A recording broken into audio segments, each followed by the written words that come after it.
Bonjour, aujourd'hui donc deuxième jour du Speedfest qui se passe au village de Fay. Donc aujourd'hui nous sommes en compagnie du coup de Mickaël et d'Alexandre, donc la société Softtech pour ceux qui connaissent et du coup ProTech pour ce qui est dédié donc au Speedsoft. Donc on va commencer. Mickaël, est-ce que tu peux nous dire un peu ton parcours dans l'airsoft j'ai commencé vraiment au tout début à 18 ans et moi c'était une passion comme tout le monde et quand c'est une passion qui nous prend au trip, on finit par monter une société et puis j'ai connu aussi Alex entre temps et c'est parti comme ça. On est vraiment on était vraiment raccord. Ouais, raccord. Là-dessus il n'y a pas de séparation. C'est ce qu'il faut pas pendant une société avec quelqu'un, il vaut mieux bien s'entendre avec la personne. C'est ça, on s'est dit pourquoi pas. Et du coup après Alexandre, toi ça fait combien de temps que tu fais de l'airsoft? Alors ça fait 14 ans dans le domaine de l'airsoft standard que tout le monde connaît. Et puis c'est vrai qu'on commence à s'intéresser au monde du speed. On voit un peu la tenue, on voit du coup avec la création de la société ProTech. C'est ça, exactement. Donc est-ce que vous pouvez nous parler un peu de cette société et du lanceur que vous avez fait, puisque vous êtes en fait le seul aujourd'hui constructeur français, si on peut dire. Tout à fait, oui. Équipementier, si on peut dire équipementier, mais en airsoft sur la partie Speedsoft intégrale. Est-ce que vous pouvez nous parler un peu de votre société et du produit? Je te laisse montrer. Oui, donc pour ce lanceur-là, on a bien vu qu'il y avait un manque sur le marché, afin qu'il n'y avait pas de lanceur de compétition qui se démarque. On ne voulait pas. Le premier but, c'était que ça ne ressemble pas à une arme, que ce ne soit pas une réplique d'arme. Donc vous faites vraiment la distinction aujourd'hui, réplique, lanceur d'airsoft. Voilà. Vous mettez fin au débat depuis des années qui existe entre dans le speed ils utilisent des lanceurs, c'est pas des répliques. Là, c'est ça. Votre choix est clair, lanceur. C'est ça, exactement. Bon, de toute façon, c'est pour la compétition, c'est un sport, donc on peut même plus parler de réplique d'arme ou quoi, c'est dédié pour le sport. Voilà, donc du coup c'est un lanceur qui, comme on a dit, qui ressemble pas à une arme. C'est quelque chose qui est tout en plastique, concrètement en nylon. Il n'y a pas de métal ni quoi que ce soit. On a voulu, comme on disait, séparer les deux mondes. L'airsoft standard que tout le monde connaît, l'airsoft loisir, pour que ce soit aussi reconnu comme un sport, que ce soit plus simple. Parce que quand quelque chose commence à ressembler à une arme, etc., ça devient compliqué. On l'a vu avec le paintball dans les années 90, ils ont dû arrêter un peu les treillis, arrêter un peu les répliques d'airsoft, c'est ça. Bon, ils sont toujours pas sport, mais disons que c'est un pas en avant vers un gros pas en avant. Il y a un peu de ça, c'est qu'en faisant comme ça reproduit un peu le lanceur paintball et on a profité de cette notoriété, de cette image qu'ils ont un peu mieux. Parce que les lanceurs paintball sont un peu moins mal vus, si je peux dire, par rapport aux répliques d'airsoft. Et on est souvent sur quelque chose de plus coloré. Aussi. Donc je pense que c'est volontaire.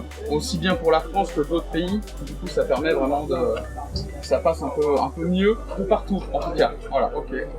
Et vous avez fait du paintball, pas du tout? Oui. Un petit peu. 2 ans pour ma part dans le domaine du speed. Et du coup, pour toi? Moi, je n'ai fait pas plus d'1 an, mais ça m'avait déjà donné une bonne idée à l'époque. Et je suis quand même resté dans l'airsoft à ce moment-là. Mais ça m'a bien donné l'idée, quoi. Petite question, parce que j'ai entendu plusieurs personnes en discuter qui font du paintball et de l'airsoft.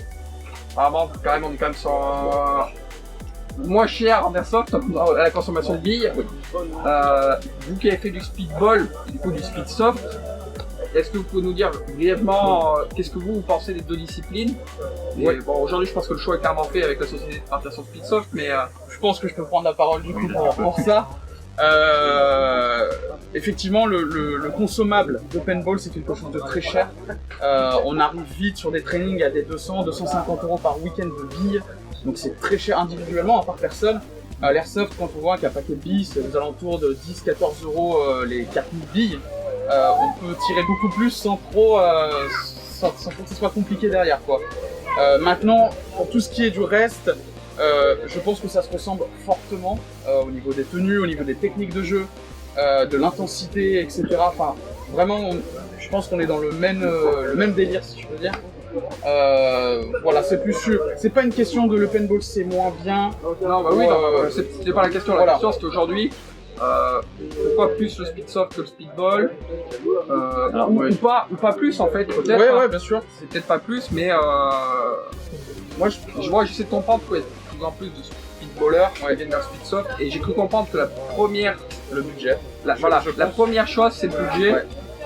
C'est vraiment le nerf de la guerre, c'est les billes de paintball. J'ai cru comprendre à 40 ça. euros carton, ça commence à faire un peu. C'est ça. c'est Je ça. pense qu'il y a eu aussi une histoire de législation peut-être derrière. S'il y a une compétition qui va se développer, tu vas avoir ça va devenir carré, ce qui n'est pas le cas dans l'airsoft. Enfin, il y a toujours le. Non, chacun a sa réglementation en quelque sorte. Bah oui, j'ai Il y a cru bien comprendre qu'il y a le- plusieurs pratiques de Ouais. speed différentes, Oui. donc il y en a à peu près autant qu'il y a de terrain. c'est ça, ouais. Hier on a eu quelques échanges sur quelques, on va dire, disciplines. Ok, ouais. Bah, ok. Bah écoutez, si vous voulez dire un dernier mot peut-être sur votre réplique, c'est le moment.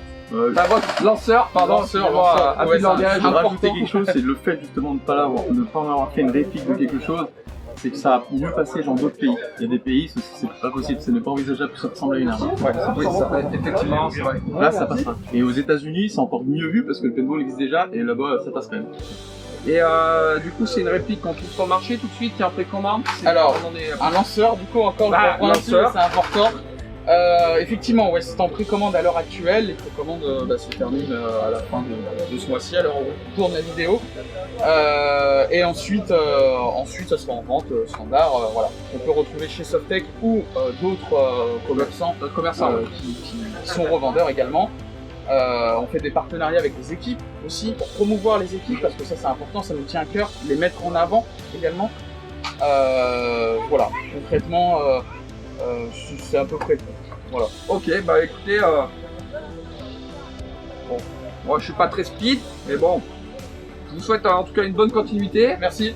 Et puis, bah, écoutez, on peut, au vu des retours des personnes, je pense qu'on peut dire qu'il y a de l'avenir devant ce petit joujou, quoi. J'espère, je pense oui. Bon, bah écoutez, bah, bonne partie, je peux comprendre que vous y allez, donc C'est ça. Voilà. Merci bien en tout cas. Puis, bah, merci à vous. Merci. Allez, merci.